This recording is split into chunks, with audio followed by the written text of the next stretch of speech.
Tapping వ్యవహారం అయితే తెలంగాణలో సంచలనం సృష్టిస్తుంది. అయితే ఇందులో ప్రముఖంగా వినిపిస్తున్న పేరు ప్రణీత్ రావు. అయితే ఈ ప్రణీత్ రావుని అరెస్ట్ చేసినట్టు అయితే మనకు వార్తలు వస్తున్నాయి. ఇందులో ప్రముఖుల పేర్లు కూడా మనకి వినిపిస్తున్నాయి. అయితే ఈ అంశాన్ని ఇంకా మనకు వివరించడానికి మనతో పాటు ఉన్నారు Telangana TDP spokesperson A S Rao గారు. నమస్కారం సార్. ఇప్పుడు చూస్తుంటే Praneeth Rao and phone tapping విషయం అయితే తెలంగాణలో అంటే సంచలనం రేపుతుంది. చాలా ప్రముఖుల పేర్లు వినిపిస్తుంది, గత ప్రభుత్వంలో ఉన్న నాయకుల పేర్లు వినిపిస్తున్నాయి. అసలు ఇది ఎలా చూడాలి సార్? ఇప్పుడు ఇదంతా కూడా కేసీఆర్ చేస్తున్నటువంటి కార్యక్రమం. కేసీఆర్ అధికారంలో నుండి గత దశాబ్ద కాలంగా ఇలాంటి ఈ యొక్క పోలీస్ వ్యవస్థను కాదు అనేక వ్యవస్థలు ఇలా సర్వనాశనం పట్టించాడు. తన సొంతంగా వ్యక్తిగత సిబ్బంది లాగా వాడుకున్నాడు పోలీస్ డిపార్ట్మెంట్. అందులో ముఖ్యంగా పోలీస్ డిపార్ట్మెంట్లో ప్రతి అపాయింట్మెంటు ప్రతి కీలక పాత్ర కూడా కీలకమైనటువంటి పోస్టులో కూడా తన సామాజిక వర్గానికి చెందిన వారికి అక్కడ పోస్టింగ్ ఇవ్వడం జరిగింది. అదే కాకుండా తన సామాజిక వర్గానికి చెందిన వాళ్ళు ఇంపార్టెన్స్ ఇచ్చి వాళ్ళకు స్థాయి లేకున్నా వాళ్ళకి ప్రమోషన్ ఇవ్వడం. ఇక వేరే సామాజిక వర్గాలు కదా ఒకవేళ ప్రమోషన్ ఇస్తే ఇట్లా వాడు మొత్తం దాసవం పలకాల పొద్దుగాలు లేవగానే సాష్టాంగ నమస్కారం చేసి అలాంటి ఒక అనామకుడికి అసమర్థుడికి పదవులు కట్టించాడు ఆయన. అదే దాని పరిణామమే ఈరోజు చూడండి, ఓటుకు నోటు కేసు కానివ్వండి అనేకమైనటువంటి కేసులు. ప్రజాస్వామ్య వ్యవస్థలో డెమోక్రటిక్ సిస్టంలో ఫోన్ ట్యాపింగ్ అనేది ఒక నేరం. నేరుగా ప్రభుత్వ అధికారే ఫోన్ ట్యాపింగ్కి పాల్పడితే ఇది ఎంత ఘోరమైనటువంటి పరిస్థితి. అంటే రక్షకులే భక్షకులుగా మారితే ఈ ప్రజాస్వామ్యం ఎవరు కాపాడాలా? దీన్ని సీరియస్గా తీసుకోవాలా. దీనిపైన ఈ యొక్క డెమోక్రటిక్ సిస్టమ్కి ఒక ఏమంటారు సేఫ్ గార్డ్ చేయడానికి దీనికి కస్టోడియన్గా ఉన్నటువంటి వ్యక్తులు గవర్నర్ గారు, హైకోర్టు జడ్జి ఇలాంటి వాళ్ళు ఈ యొక్క డెమోక్రటిక్ సిస్టమ్ని కస్టోడియన్గా ఉంటారనమాట. డెమోక్రటిక్ సిస్టమ్ బుల్డోజ్ అవుతుంటే దీన్ని కాపాడడం కోసం వీళ్ళు ఒక రాజ్యాంగాన్ని కాపాడడం కోసం కస్టోడియన్గా ఉంటారు. వీళ్ళు ఈరోజు ఇంటర్వ్యూన్ కావాలి ఈ ఇష్యూలో. ఫోన్ ట్యాపింగ్ ఇష్యూలో గవర్నర్ గారు కూడా జోక్యం చేసుకోవాలా, హైకోర్టు చీఫ్ జస్టిస్ కూడా జోక్యం చేసుకోవాలి. జోక్యం చేసుకొని ఇప్పుడు ఇదొక ఎగ్జాంపుల్గా మారాలి. భవిష్యత్తులో కూడా ఏ ఒక్క దుర్మార్గుడైనా కానీ, ఎందుకంటే దుర్మార్గుడు అనే పదం ఎందుకు వాడుతున్నా అంటే గతంలో పరిపాలించిన 10 ఏళ్ళు దుర్మార్గుడిని ఆ చేతిలో ఈ రాష్ట్రం అప్పగించడం జరిగింది. దుర్మార్గాలు అనేక దుర్మార్గాలు కొనసాగినాయి. ఆ దుర్మార్గాల్లో భాగమే ఈ యొక్క ఫోన్ ట్యాపింగ్. ప్రణీత్ రావు ఎంత ధైర్యం వాడు ఒక వ్యవస్థలో ఒక గూఢచార వ్యవస్థలో ఒక ఉగ్రవాదుల్లాగా ఒక 30 మందిని తన సొంత టీం లాగా ఏర్పాటు చేసుకొని ఆ సొంత టీం 30 మంది కూడా ఒకటే సామాజిక వర్గానికి చెందినవాళ్ళు. ఆ సామాజిక వర్గం పేరు చెప్పదలుచుకోలేదు, ఎందుకంటే ఒక దుర్మార్గుడు సామాజిక వర్గంలో పుట్టినంత మాత్రాన సామాజిక వర్గాన్ని మనం బ్లేమ్ చేసే అవసరం లేదు. కాబట్టి ఆ ఒకటే సామాజిక వర్గం చెందినవారు ఎదుర్కొని ఆ సామాజిక వర్గానికే మోసం చేశాడు. అలాంటి 30 మంది ఒక టీంగా ఏర్పాటు చేసుకొని సేకరించినటువంటి డేటా మొత్తం ఫోన్ ట్యాపింగ్ దాదాపు 10,000 ఫోన్ ట్యాపింగ్స్ చేయడం జరిగింది. ఆ ఫోన్ ట్యాపింగ్లన్నీ కూడా తన సొంత పెన్ డ్రైవ్లో హార్డ్ డిస్క్లలో సేవ్ చేసి ఆ 30 మంది ద్వారా కేసీఆర్కి కేటీఆర్కి ఈ యొక్క KCR TRS party BRS party యొక్క మెయిన్ ముఖ్య నాయకులకు అందించడం జరిగింది. ముఖ్యంగా ప్రతిపక్ష నాయకుల ఫోన్ ట్యాపింగ్ చేయడము, అదేవిధంగా ఎవరైనా ప్రతిపక్ష నాయకులు కానీ ఎవరైనా కానీ ఎక్కడైనా డబ్బు ట్రాన్సాక్షన్ అయ్యే సమాచారం ఉన్నా కానీ ముందే వీళ్ళు పోలీసులకు సమాచారం అందించడం జరిగింది. ఆ టైంలో బీఆర్ఎస్ పార్టీకి ఒక కీలకమైనటువంటి అనుచరుడిగా వ్యవహరించడం జరిగింది. అది చట్టరీత్యా నేరం, ఎందుకంటే డబ్బు పంపిణీ చేయడం అది నేరం అయినప్పటికీ కూడా ఫోన్ ట్యాపింగ్ అనేది ఒక కీలకమైనటువంటి నేరం. దీంట్లో ఈ ఫోన్ ట్యాపింగ్ ఇష్యూ కేసీఆర్ గొంతుకుల మీద కూడా చుట్టుకోవడం ఖాయం. అంటే ఇప్పటికే ప్రముఖుల పేర్లు వినిపిస్తున్నాయి అంటున్నారు కదా సార్, అంటే ఎవరెవరి పేర్లు బయటకు వచ్చే అవకాశం ఉంది?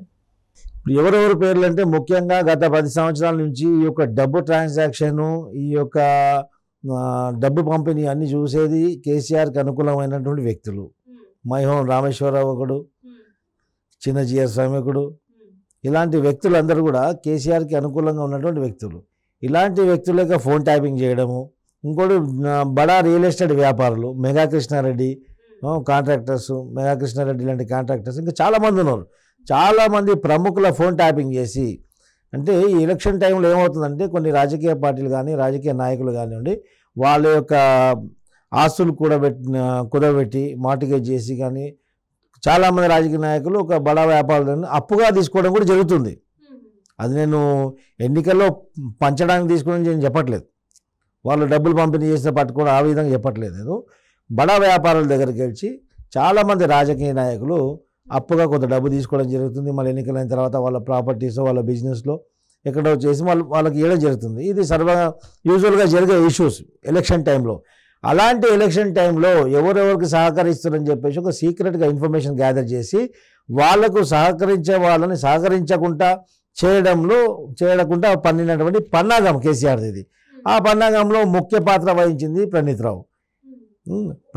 ముఖ్య పాత్ర వహించిండు. ప్రణీత్ రావు సస్పెండ్ అయిపోయిండు. ప్రణీత్ రావు A1 ముద్దాయిగా ఆ కేసులో చేర్చడం జరిగింది. అయినప్పటికీ కూడా దీనికి నేరం చేసిన వాడికంటే ఆ నేరాన్ని ప్రేరేపించి ఇదంతా చేరుతుంది. ఆల్మోస్ట్ ఆల్ ఇప్పుడు ఆయన సేకరించినటువంటి డిలీట్ చేసినటువంటి SIB హార్డ్ డిస్క్ నుంచి డిలీట్ చేసినటువంటి డేటా మొత్తం కూడా FSL వాళ్ళు కూడా ఒక టీమ్గా ఏర్పడి ఆ FSL వాళ్ళు కూడా దాని మీద చేస్తున్నారు. ఆల్మోస్ట్ ఆల్ 50% డేటా కూడా మళ్ళీ రీడ్రైవ్ అయింది. ఇప్పటికీ ఇంకా పూర్తి డేటా కూడా సేకరిస్తున్నారు. ఆ తర్వాత చాలామంది ప్రముఖులు మాజీ DGP మహేందర్ రెడ్డి గారి కూడా పేరు కూడా ఇందులో వస్తుందని చెప్పి విన్నాము. చాలామంది ప్రముఖుల పేర్లు బయటకు రావడం జరుగుతుంది. వచ్చినప్పుడు ఈ యొక్క ఉన్న రేవంత్ రెడ్డి ప్రభుత్వం కాంగ్రెస్ ప్రభుత్వం కూడా పారదర్శకతంగా బట్టబయలు చేసే అవసరం ఉంది ఈరోజు. ఎందుకంటే ఎంతమంది ఈ యొక్క అక్రమం వెనుక ఈ యొక్క అప్రజాస్వామ్యమైనటువంటి కార్యక్రమం వెనుక దాగి ఉన్నారో బయటకు వస్తుంది. ప్రజలు ఎవరు దొంగనో ఎవరు దొరనో అనేది ప్రజలు తెలిసిపోతుంది. ఆ తర్వాత ప్రజల్లో కూడా ఒక చైతన్యం వచ్చేస్తుంది, ఎవరిని నమ్మాలో ఎవరు నమ్మొద్దని చెప్పేసి. ఇప్పుడు ఇంతమంది రియల్ ఎస్టేట్ వ్యాపారులు ఉన్నారు, ఇంతమంది రాజకీయ నాయకులు వెనుక ఉన్నారు. ఈ ఫోన్ ట్యాపింగ్ వెనుక ఈ ఫోన్ ట్యాపింగ్ చేసి ఈ ట్యాపింగ్ ఎవరెవరికి అందించాడు, ఈ ఫోన్ ట్యాపింగ్ వల్ల ఎవరెవరు మోసపోయారు, ఎవరెవరు లాభపడ్డారని చెప్పేసి కూడా బయటికి రావాల్సిన అవసరం కూడా చాలా ఉంది ఈరోజు. అట్లనే కొంతమంది ప్రముఖుల పేర్లు అంటే లైక్ జర్నలిస్టుల ప్రముఖుల పేర్లు బయటకు వచ్చినాయి అని చెప్పేసి, రేవంత్ రెడ్డి సోదరు పేరు బయటకు వచ్చిందని చెప్పేసి, ఇంకొకటి ఏంటంటే కవిత గారి హస్బెండ్ పేరు కూడా బయటకు వచ్చిందని చెప్పేసి అంటే అందులో వాస్తవం ఉందంటారా సార్?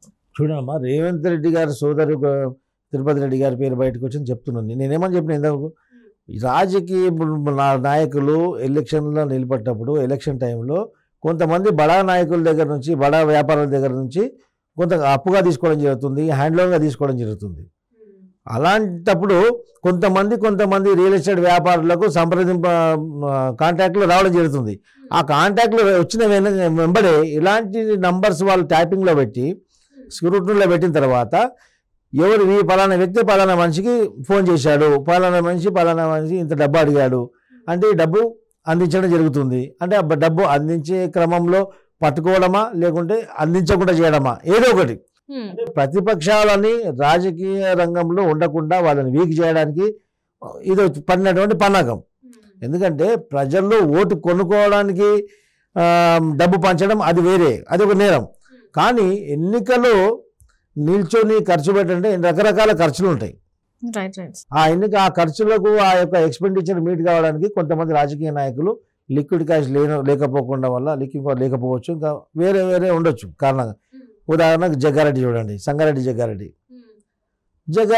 అప్పులు చేసి ఎలక్షన్ కొట్లాడతాడు, ప్రజలకు ఏమో చేయాలంటే కూడా అప్పులు చేస్తాడు. అలాంటి వ్యక్తి ఉంటాడు. అలాంటి వ్యక్తులు కూడా ఉంటారు కదా. అలాంటి వ్యక్తులు కొంతమందికి నాకు డబ్బులు కావాలా, ఇంత డబ్బులు నాకు ఇవ్వని చెప్పి సాయం అడగడం జరుగుతుంది. అలాంటిప్పుడు ఇలాంటి ఫోన్ ట్యాపింగ్లో వాళ్ళు వచ్చినప్పుడు ఆ వ్యక్తికి డబ్బులు అందకుండా చేయడము, ఆ వ్యక్తి ఓడిపోవడము, ఆర్థిక సాయం మనిషికి అందకుండా చేయడం, అలాంటి వ్యక్తులు ఓడిపోవడం, ఇలాంటి కార్యక్రమాలు చేస్తారు. సో కేసీఆర్ ఇది చేసిన దీని వెనుక మొత్తం కేసీఆర్ ఉందని చెప్పి బలంగా మేము నమ్ముతున్నాము, ప్రజలు కూడా నమ్ముతున్నారు. పారదర్శకతంగా మరోసారి చెప్తున్నాను, రేవంత్ రెడ్డి ప్రభుత్వం ఖచ్చితంగా ఉన్నట్టు బయట బట్టబయలు చేస్తే అందరు ముసుగులు తగిలిపోతుంది. అంటే ఇక్కడ అట్లనే సార్ కరీంనగర్ సిరిసిల్లాలో వార్ రూమ్స్ అంటే కాంగ్రెస్ నేతల అంటే కొంతమంది ఎవరైతే ఉన్నారో వాళ్ళ వాణిజ్య అంటే బిజినెస్ మ్యాన్లతోని రియల్ ఎస్టేట్ వాళ్ళతోని మాట్లాడి అండ్ ఇంకోటి వాళ్ళకి వార్ రూమ్స్ కూడా పెట్టినట్టు తెలుస్తుంది. మరి ఇది ఎలా చూడాలి సార్? అదే వార్ రూమ్స్ పెట్టి అక్కడ నుంచి, ఎందుకంటే వేరే నియోజకవర్గాలలో పెడితే బలమైన క్యాండిడేట్ ఉంటారు. ఇప్పుడు కేటీఆర్ హరీష్ రావు అంటే ఆ నియోజకవర్గాల్లో ఖచ్చితంగా వాళ్ళు బలమైన నాయకులు కాబట్టి వేరే పార్టీలో కూడా పెద్దగా చెప్పుకోదగ్గ నాయకులను పోటీలో పెట్టలేదు కాబట్టి వాళ్ళ దాని మీద కాన్సన్ట్రేట్ చేసే అవకాశం ఉండదు. కాబట్టి అందుకే ఆ నియోజకవర్గాల్లో పెట్టి వారంలో ఏర్పాటు చేశారు. ఒకవేళ వేరే దగ్గర పెడితే ఆ బీఆర్ఎస్ క్యాండిడేట్కు పోటీగా ఇంకో క్యాండిడేట్ సరిసమాన క్యాండిడేట్ ఉంటాడు కాబట్టి ఖచ్చితంగా బయటకు వస్తాయి. హరీష్ రావు మళ్ళీ కేటీఆర్ ఉన్నటువంటి కాన్స్టిట్యున్సీలు కాబట్టి దాంట్లో ఇది బయటికి రాలేదు. ఇప్పుడు మొత్తం డొంక మొత్తం కదులుతుంది. సార్ రానున్న కాలంలో మరి వీటి మీద చర్యలు ఎలా ఉండబోతున్నాయి సార్? ఇప్పుడు ప్రణీత్ రావు బయట పెట్టిన పేర్లు ఇప్పుడు మనం వింటున్నాం. సో వీళ్ళ మీద ఎలాంటి యాక్షన్స్ ఉండబోతున్నాయి? బహుశా యాక్షన్ ఏంది, ఈరోజు ప్రణీత్ రావుకు కస్టడీ తీసుకున్నారు, నిన్న రాత్రి కస్టడీలో తీసుకున్నారు. ఒక రహస్య ప్రదేశంలో ఇన్వెస్టిగేషన్ చేస్తున్నారు. ఈ రోజు ఆయన రిమాండ్కి తరలిస్తారు. ఆ తర్వాత ఆయనకు జ్యుడిషియల్ కస్టడీ, పోలీస్ కస్టడీ కూడా అడిగి జ్యుడిషియల్ పర్మిషన్తో, కోర్టు పర్మిషన్తో ఆయనకు పోలీస్ కస్టడీ తీసుకొని ఇంట్రగేషన్ చేస్తేనే మొత్తం దీని వెనుక ఎవరున్నారు బయటకు వస్తుంది. వచ్చిన పేర్లు ఎవరి పేరు వస్తాయో వాళ్ళని కూడా తీసుకుపోయి ఇంట్రగేట్ చేయాలి. Right sir, right. Thank you so much sir.